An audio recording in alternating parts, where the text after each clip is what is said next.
అందరికీ నమస్కారం. Welcome to ప్రజాక్షేత్రం. ఎన్నికల నోటిఫికేషన్ ప్రకటించడంతో ఎన్నికల కోడ్ అమల్లోకి వచ్చింది. ఎన్నికల్లో మనీ ప్రభావాన్ని అరికట్టడం కోసం పకడ్బందీ వ్యూహాలను రచిస్తున్నట్టు ఎలక్షన్ కమిషనర్ గారు చెప్పారు. అయితే అధికారంలో ఉండగా సంపాదించిన అవినీతి సొమ్ముని ఓటుకు నోటుగా ఇస్తున్నారనే భావన ప్రజల్లో పేరుకుపోయిన నేపథ్యం ఒకటైతే, అధికారంలోకి వస్తే ఎలాగో తిరిగి సంపాదించుకుంటారు కదా అనుకుని రాజకీయ అవినీతికి ప్రజలే లైసెన్స్ ఇస్తున్నామని తెలుసో తెలియకో ఓటుకు నోటును ఆశిస్తున్నారు.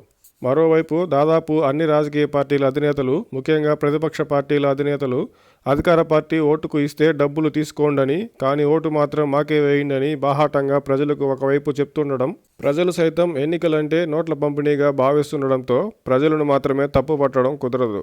రాజకీయ పార్టీల అధినేతలే ఓటుకు నోటు ఇస్తే తీసుకోండని చెప్తున్నప్పుడు ప్రజలకు మాత్రమే ఓట్లు అమ్ముకోవద్దని సలహాలు చెప్పడం ఎంతవరకు సమంజసం?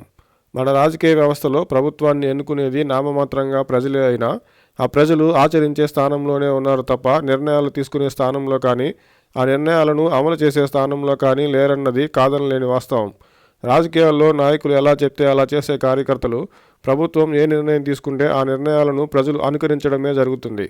ఎన్నికల్లో ఓటుకు నోటు తీసుకోవద్దని ప్రజలకు ఎలా చెప్తున్నామో రాజకీయ పార్టీలకు సైతం ఓట్లు కొనుక్కోవద్దని సలహాలు ఇవ్వాలి.